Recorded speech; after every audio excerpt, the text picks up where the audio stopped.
ElevenLabs. It launched in 2022, founded by two former Google engineers, and within a year it had become the default reference point when anyone talked about AI voice. What separated it wasn't the concept. Text-to-speech had existed for decades. The difference was the quality gap. The voices sounded real, not phone menu real, actually human, with pacing and tonal variation that held up across long paragraphs without drifting into that flat, uniform delivery that marked everything before it. You can choose from hundreds of preset voices or clone one from a short audio sample. The cloning feature went viral in early 2023 when people started replicating celebrities and public figures. It spread fast enough that the company had to introduce consent requirements and verification before you could clone someone else's voice. Today, it's used by content creators, audiobook publishers, game developers, and enterprise teams running narration at scale. Honestly, nothing in the space has meaningfully caught up to it on raw output quality. The gap has narrowed. ElevenLabs is still the benchmark. Murf, built for people who need professional voiceovers but aren't in the business of audio. Marketers, e-learning teams, corporate communications, HR departments, people running content pipelines, not one-off jobs. It launched in 2020 with a library of over 120 voices across around 20 languages. The built-in editor lets you sync generated audio to video or presentation slides without leaving the platform, which matters when you're producing large volumes, and every extra step in the workflow adds up. The voices are consistent.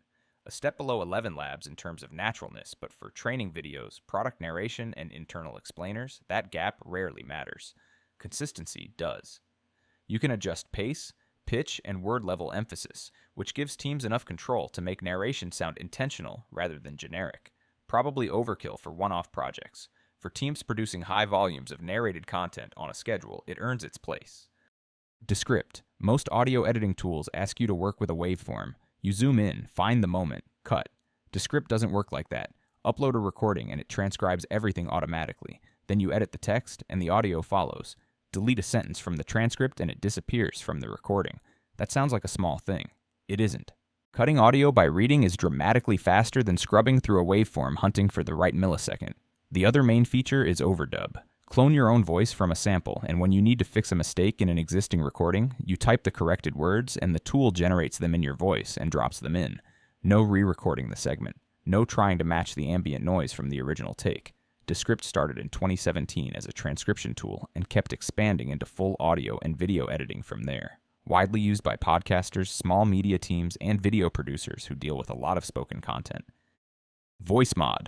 Real-time voice changer. It sits between your microphone and whatever app is listening and processes your audio as you speak. Over 90 voice presets, a soundboard for triggering clips, mid-call, integration with Discord, Twitch, Zoom, and OBS. The audience is mostly gamers and streamers who want character or entertainment on calls, not a production tool. Honestly, a lot of the presets are creatures and robots you'd cycle through once before forgetting about them. But within its category, it's the most downloaded option by a wide margin and has been since 2016. It grew substantially during the pandemic years, when people were spending hours on voice calls from home and started treating them a lot less formally. Adobe Podcast. Adobe has been in professional audio for a long time through Audition, a full digital audio workstation. Adobe Podcast is a different kind of product. Simpler, web-based, aimed at people who are not audio engineers, but still want clean sound. The feature that made it famous is enhanced speech. You upload a recording shot on a phone in a noisy apartment with traffic outside and hum from the refrigerator, and it cleans it up. The output sounds like a recording booth. When Adobe released a demo of this in 2022, people passed it around because the gap between input and output was genuinely hard to believe. That one feature drove most of the early adoption. Since then, it's added transcription, text-based editing, and collaboration features. It connects with the rest of the Creative Cloud, and it's free with an Adobe account. That last part matters. It's one of the few AI audio tools where the cost of trying it is zero. Krisp. Noise cancellation. It runs between your microphone and any communication app and strips out whatever isn't your voice while you're actively speaking. Keyboards, traffic, air conditioning, other conversations in the room, not after the call. During it, that distinction matters when there's no chance to edit anything afterward. It was founded in 2017 in Armenia and grew through the remote work years, when millions of people were taking important calls from home with no control over the acoustic environment. This is where it actually shines. Quiet office with good acoustics? You probably don't need it.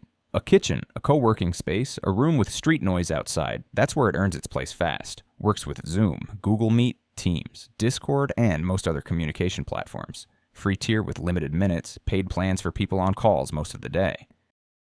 Otter.AI. Otter converts spoken conversation to written text in real time. The main use case is meetings. You run it during a Zoom or Teams call, and it produces a rolling transcript, tracking who said what with timestamps. At the end, it generates a summary. The value is straightforward. No manual note-taking during calls, which is one of those small frictions that adds up more than you'd expect across a full work week. Otter launched in 2016 and grew alongside the shift to remote and hybrid work. Accuracy is solid on clear audio with standard English speakers. With strong accents or people talking over each other, it gets less reliable, though that's improved over the years. It connects natively with Zoom, Google Meet, and Teams, and can join calls automatically without manual setup each time. Free plan with monthly limits, paid tiers for teams that run a lot of calls. Suno generates music. You describe what you want, a genre, a mood, sometimes lyrics, and it produces a full track in under a minute. Vocals, instruments, structure. It launched in 2023 and became one of the most circulated AI tools of that year, partly because what it produced was surprising. Before Suno, AI music tools mostly made loops and ambient backgrounds. No singing, no actual song structure. Suno changed that. The results are inconsistent. Some outputs are genuinely good, catchy, well-structured, something you'd listen to again. Others fall apart halfway through or produce lyrics that slide into something nonsensical. Half the time you generate something interesting. Half the time it's garbage. But the accessibility is what caught on. Someone with no musical background at all can describe a song in plain language and hear it less than a minute later. Content creators use it for background audio. Some musicians use it to sketch out ideas before developing them properly, and it sparked a major industry argument about AI and copyright that's still ongoing. Udio arrived in 2024 as Suno's main competitor. Same basic idea, describe song and get a full track back. Where Udio tends to stand out is production quality. Early comparisons gave it an edge over Suno in how polished the output sounded, particularly for pop, hip-hop, and electronic music. It was built by a team that included former DeepMind researchers, which gave it credibility from the start. Like Suno, it's been drawn into the ongoing legal fight between AI companies and the music industry over generated content and copyright. In practice, most people try both and stick with whichever handles their preferred genre better on a given prompt. The gap between them has narrowed. Neither is clearly the winner across the board. PlayHT built out a text-to-speech platform steadily over several years. Over 900 voices across more than 140 languages, voice cloning from uploaded samples, standard audio exports. For a while, it was a practical option for small teams and businesses that needed multilingual narration without a large budget. Particularly useful for content going to non-English markets, where language coverage mattered more than cutting-edge voice quality. In late 2025, Meta acquired it. That changed the direction. The focus shifted away from individual creators toward large-scale infrastructure and integration with Meta's AI products. The tool still works for personal use, but it's no longer aimed at the small creator market in the same way. The acquisition is honestly the most interesting thing about PlayHT right now, less because of what the product is, and more for what it says about what Meta thinks voice generation infrastructure is worth at scale. Thanks for watching. Hit subscribe for more videos.